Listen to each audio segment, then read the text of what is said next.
آج ہم بات کریں گے تھوڑی سی صحت کے حوالے سے، کیونکہ صحت کا ایک سب سے بڑا جو الارم ہے وہ بجتا ہے جب آپ کو دل کا مسئلہ ہو۔ اور ایک رپورٹ کے مطابق ایک ابھی ریسنٹلی ایک سوشل میڈیا پہ ایک ویڈیو وائرل ہوئی ہے، اس میں دیکھا ہے کہ ایک استاد جو ہے وہ لیکچر دے رہا تھا ایک نجی پرائیویٹ لاہور کے کسی کالج میں، اور دیکھتے ہی دیکھتے وہ 2 سیکنڈز کے اندر زمین پہ گرا، اور کہا یہ جا رہا ہے کہ ان کو ہارٹ اٹیک ہوا اور اس کے بعد وہ دنیا سے جا چکے ہیں۔ تو کتنا بڑا یہ المیہ ہے۔ پہلے یہ سمجھا جاتا تھا کہ اسے ہارٹ اٹیک جو ہے وہ بڑے بزرگوں کو ہوتا ہے، مگر اب نوجوان نسل بھی اس کی لپیٹ میں آ گئے ہیں۔ ایسی کیا وجوہات ہیں جو کہ ہارٹ اٹیک اتنا کامن ہو گیا ہے؟ اس کے برعکس بھارتی اداکارہ ہم نے دیکھا پچھلے دنوں شفالی، جو کہ بگ باس 3 میں بھی انہوں نے بہت زبردست کام کیا اور ویسے بھی اپنے آئٹم سانگس کی وجہ سے جانی جاتی تھی، ان کو بھی ہارٹ اٹیک پیش آیا اور دا ایج واز جسٹ 42۔ تو کیا ایسے عناصر ہیں، کیا ایسی ڈائٹ ہے، کیا ایسے سٹریس ہیں، کیا ایسے لیولز ہیں جو کہ ہم لے رہے ہیں جس سے ہارٹ اٹیک جو ہے وہ بہت ایک کامن جو ہے سوشل ایک ڈیزیز بن چکی ہے؟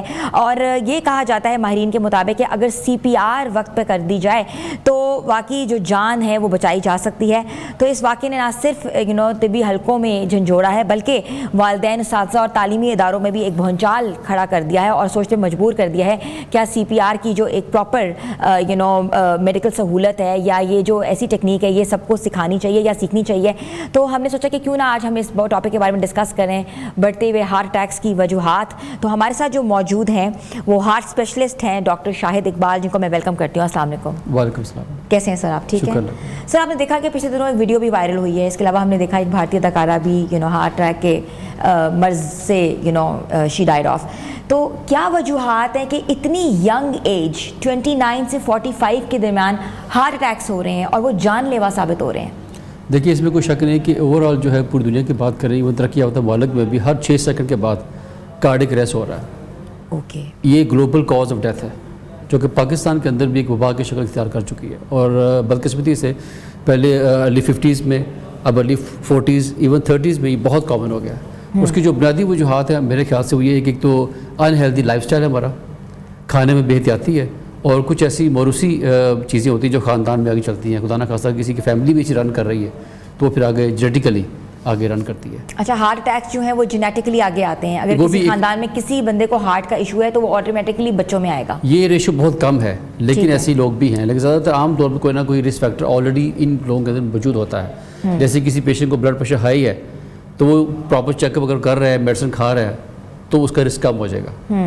شوگر ہے، پاکستان اس وقت ہر تیسرا بندہ شوگر کا شکار ہے جی۔ اسموکنگ ہے اور ذہنی تناؤ ہے، مسلسل ذہنی تناؤ، جو میں نے آئی تھنک جو ریسنٹلی جو دیکھنے میں آ رہی ہے وہ مسلسل ذہنی تناؤ ہے ہماری نوجوان نسل کے اندر، جو ان کے الٹیمیٹ اثرات یہ آ رہے ہیں۔ وجہ اس کی بہت سی وجوہات ہیں، بالکل ڈپریشن یہ کازز ہیں آپ کے دیکھنے کے مطابق۔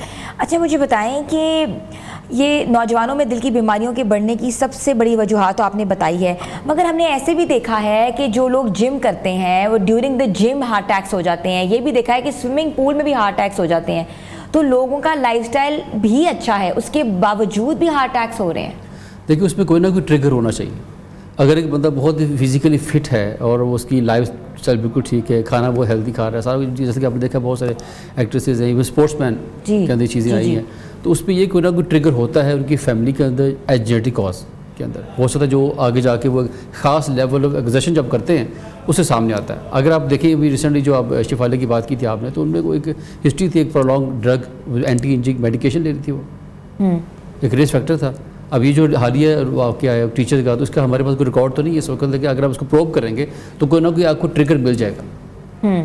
اچھا مجھے بتائیں ڈاکٹر صاحب، الارمنگ سچویشنز کون کون سی ہوتی ہیں؟ کب آپ کی باڈی کو الارم محسوس ہوتا ہے کہ آپ کو ہارٹ ڈیزیز ہے؟ دیکھیے سب سے پہلے اگر کسی پیشنٹ کی کوئی بھی انسان ہے، اس کی جو فنکشنل کیپیسٹی ہے، کام کرنے کی طاقت میں کمی آ رہی ہے، بہت زیادہ لیتھارجی ہے، لیک آف انرجی فیل کر رہا ہے، وہ اس کو لگتا ہے کہ یار اب میں جس طرح پہلے کام کرتا اس میں وہ آ رہی ہے، اور میں اگر سانس کا پھولنا شروع ہو گیا، اب میں کام کرتا تھا پہلے میں 50 سیڑھیاں چڑھ لیتا تھا، اب میں 10 سیڑھیوں کے بعد میرا سانس اکھڑنا شروع ہو گیا، میرے سینے میں دباؤ رہنا شروع ہو گیا، مجھے ہر وقت متلی آتی ہے، خون کی اپنے یہ جو بائیں بازو میں کچھ یہ سن ہونا شروع ہو گیا ہے، ٹھیک ہے، یا دل کی دھڑکن بہت زیادہ کم یا زیادہ ہونا شروع ہو جاتی ہے۔ تو یہ ساری علامات، یہ بہت ٹھنڈے پسینے آتے ہیں، یہ ساری وہ چیزیں ہیں جو آپ کو طرف اشارہ کرتی ہیں کہ خدا نہ خاصہ کوئی نہ کوئی ہارٹ کا ایشو چل رہا ہے، تو آپ کو چاہیے کہ فوراً سے پہلے آپ کم از کم ایک ECG کروا کے تو معالجے سے رابطہ کریں۔ آپ نے ECG کی بات کی, اکثر یہ بھی دیکھا گیا کہ ECG ٹھیک آ رہا ہے پھر بھی ہارٹ کا ایشو ہے, یہ کیا وجوہات ہوتی ہیں؟ دیکھیں اس میں 20 سے 30% ایسے لوگ ہیں جن کے اندر ہارٹ اٹیک ہوتا ہے لیکن ECG نارمل ہوتی ہے. اچھا, لیکن جب آپ معالج کو دکھائیں گے تو وہ پھر آپ کو بتائیں گے آپ کی ہسٹری, آپ کی جو علامات ہیں ان کی بیس کے اوپر ECG کی جو امپورٹنس ہے وہ علامات کی موجودگی میں ہے. ہم نے پیشنٹ کو ٹھیک کرنا ہے, ECG کو نہیں. ٹھیک ہے, یہ بھی وجوہات ہیں. بالکل ایسے. وہ جب ان کو معالج ایکسپرٹ جو کنسرن ہے اس سے آپ رابطہ کریں گے تو ڈیفینیٹلی وہ آپ کو علامات کی روشنی میں آپ کو جانچ لیں گے کہ آپ کو کیا مسئلہ ہے ایکچولی. کیا یہ معدے کی درد ہے, پٹھے کا کھچاؤ ہے, خدا نہ خاصہ کوئی چیسٹ انفیکشن ہے, یا واقعی ہارٹ کی درد ہے. ٹھیک ہے ڈاکٹر صاحب, یہ جو درد ہے ہارٹ کی, یہ رائٹ سائڈ پہ ہوتی ہے, لیفٹ سائڈ پہ ہوتی ہے, جوز میں ہوتی ہے, بازو میں ہوتی ہے, یہ کن کن جگہ ہوتی ہے؟ نشانیاں بتائیں آپ ذرا, امپورٹنٹ, بیکاز جو ویورز دیکھ رہے ہیں وہ اسیس کر سکتے ہیں کہ ان کو خدا نہ خواستہ ایسی درد تو نہیں ہے. دیکھیں میں جو اس کی عام طور پر لوگوں کے زیادہ تر کامن یہ ہوتا ہے کہ جی لیفٹ سائڈ پہ درد ہوگی, بائیں بازو میں آئے گی, جبڑے میں جائے گی, سب یہ تو کلاسیکل سمٹمز ہیں. لیکن ناف سے اوپر ناف سے اوپر کہیں بھی ہارٹ کی درد ہو سکتی ہے. اچھا, سم ٹائم پیشنٹ آتا ہے وہ کہتا ہے مجھے صرف یہ یہاں پہ انگلی سن ہوتی ہے. اچھا, وہ بھی ہارٹ کی یس, علامت؟ دونوں شولڈر میں درد ہوتی ہے میرے. فروزن شولڈرز اکثر ہو جو کہتے ہیں لوگوں کو ہیں. ایگزیکٹلی, دونوں شولڈر میں درد ہوتی ہے, ایون رائٹ شولڈر میں درد ہو رہی ہے مجھے. تو کہیں بھی ناف سے اوپر کہیں بھی ہارٹ کی پین ہو سکتی ہے. ناف سے نیچے تو درد ہوگی, اس کی وجوہات ہو رہا ہے. اچھا ڈاکٹر صاحب, یہ بڑی آپ نے ڈفرینٹ قسم کی بات کی, کیونکہ اکثر یہ پینس ہم نظر انداز کرتے ہیں, ہم وولٹرا جیل لگا لیں گے, ہم کچھ نہ کچھ لگا لیں گے, ہم ایزی ہو جائیں گے کیونکہ یہ کوئی ہمیں لگتا ہے کہ مسکولر پین ہے. لیکن آپ نے کہا کہ شولڈر میں پین ہے وہ بھی دکھانا چاہیے, کسی انگلی میں پین ہے تو وہ بھی دکھانا چاہیے. ناف سے اوپر جہاں پینس ہے اس کا مطلب ہارٹ کا کہیں نہ کہیں چکر ہے. بالکل, یہ ضروری نہیں کہ ہر وہ درد جو ناف سے اوپر ہو رہی ہے وہ ہارٹ کی ہو رہی ہے, بٹ زیادہ پلسیٹنگ ہو رہی ہے. میں کو اوور آل ایک بات کر دی کہ اس کی پین کہیں بھی ہو سکتی ہے ناف سے اوپر, لہٰذا اس میں آپ کو یہ چاہیے کہ اپنا ریگولر چیک اپ کراتے رہیں. شوگر ہے تو وہ کنٹرول ہونی چاہیے, بلڈ پریشر ہے تو وہ کنٹرول ہونا چاہیے, کولیسٹرول لیول آپ کو کم از کم سال میں ایک دفعہ لازمی کروانا چاہیے. اگر اسموکنگ یوز کر رہے ہیں تو پھر آپ کو ڈیفینیٹلی ایک فیکٹر آپ نے خود ایڈ کر دیا. یا اگر آپ کی فیملی میں چیز بہت زیادہ آلریڈی چل رہی ہے, آپ نے اکثر دیکھا ہوگا ان کے فیملی میں ارلی 40s کے اندر کارڈک ڈیتھ کی, اس میں سڈن کارڈک اریسٹ کی ہسٹری ہوگی کہ جی میرے فلاں کزن کو بھی ایشو تھا, میرے چاچو تھے وہ بھی ینگ عمر میں ان کو ہارٹ ہو. تو اب ایسے جو لوگ ہیں, ایسی فیملیز, ان کو زیادہ جو ہے وہ اسکریننگ کی ضرورت ہے, زیادہ ویجیلنٹ رہنے کی ضرورت ہے کہ وہ اس پہ نظر رکھیں اپنی ہر چیز کے بارے میں. سب ایون نارمل بھی ہیں, کچھ بھی نہیں ہو رہا ان کو, تب بھی سال میں ایک بار ضرور چیک اپ کریں اپنا. اچھا مجھے بتائیں, یہ کارڈک اٹیک اور ہارٹ اٹیک ایک ہی چیز ہے؟ دیکھیں ہارٹ ایک ہوتا ہے ہارٹ اٹیک, ٹھیک ہے, اس میں اس کا مطلب کہ خون کی جو کسی ایک شریان ہے دل کو جو بلڈ سپلائی دے رہی ہے وہ کمپرومائز ہے, وہ بلڈ رک گیا ہے. لیکن جو کارڈک اریسٹ ہے یہ ایک اس سے بھی زیادہ خطرناک سچویشن ہے کہ اس میں ہارٹ کام کرنا چھوڑ دیا. عام طور پہ اس کی وجوہات کوئی نہ کوئی جو الیکٹریکل سرکٹ ہے, ہارٹ کے اندر الیکٹریکل سرکٹ ہوتا ہے, اگر وہ فیل ہو جائے, جیسے کسی گاڑی کا انجن فیل ہو جائے تو کیا گاڑی نہیں چلے گی.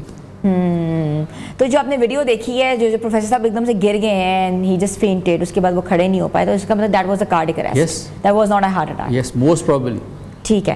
اچھا مجھے یہ بتائیں کہ CPR کی ضرورت کب پیش آتی ہے, کیسے پیش آتی ہے, اور کیا یہ یہ کہتے ہیں فوری حل ہے کہ آپ کا آکسیجن واپس سپلائی ہو سکے؟ دیکھیے CPR جو ہے, اس سے کارڈک پلمنری جو نا ریسسیٹیشن ہوتی ہے بیسیکلی, ایک سمجھ لو کہ بحالی کا عمل ہے. اس میں یہ کہ آپ 10 میں سے 5 لوگ بچا سکتے ہیں. اچھا, ہاف یہ اتنا افیکٹو ہوتی ہے, ٹھیک ہے, کہ آپ آدھی پیشنٹ بچا سکتے ہیں. اگر آپ نے دیکھا کہ اچانک کوئی گر گیا ہے کہیں بھی آفس کے اندر, یہ سڑک پہ چلتے ہوئے, بازار میں, اور آپ نے فوری طور پر اس کی سینے کو دبانا شروع کر دینا ہے. لیکن وہ کتنی زور میں دبانا ہے, کیا کہاں؟ ایک منٹ کے اندر 100 سے لے کے 120 مرتبہ. ایک منٹ میں 100 سے 20 مرتبہ آپ نے پمپنگ کرنی ہے. 100 to 120 ٹائمز آپ نے اس کو پریس کرنا ہے. ٹھیک ہے, ٹھیک ہے, دونوں ایسے, یہ ایک لیم مین کی لینگویج بتا رہا ہوں, اور درمیان رکھنا آپ اس کو. ٹھیک ہے, ٹھیک ہے, اور آپ نے اس کو جو ہے کم از کم جو ہے وہ 5 انچ یا 5 سینٹی میٹر اس کو اتنا دبانا ہے کہ وہ چھاتی واپس آئے. اچھا, ریکوائل کرے. اچھا, اگر آپ بہت ہی تیزی سے کر رہے ہیں وہ واپس نہیں آ رہی, تو اس کا مطلب وہ جو فنکشن ہے وہ فلفل نہیں ہو رہا ہمارا. ٹھیک ہے, وہ اتنا افیکٹو نہیں ہوگا. ٹھیک ہے, آپ اس کو پراپر 100 ٹائمز پریس کریں, زور سے پریس کریں. اور پھر وہ کہتے ہیں کہ any CPR is better than no CPR.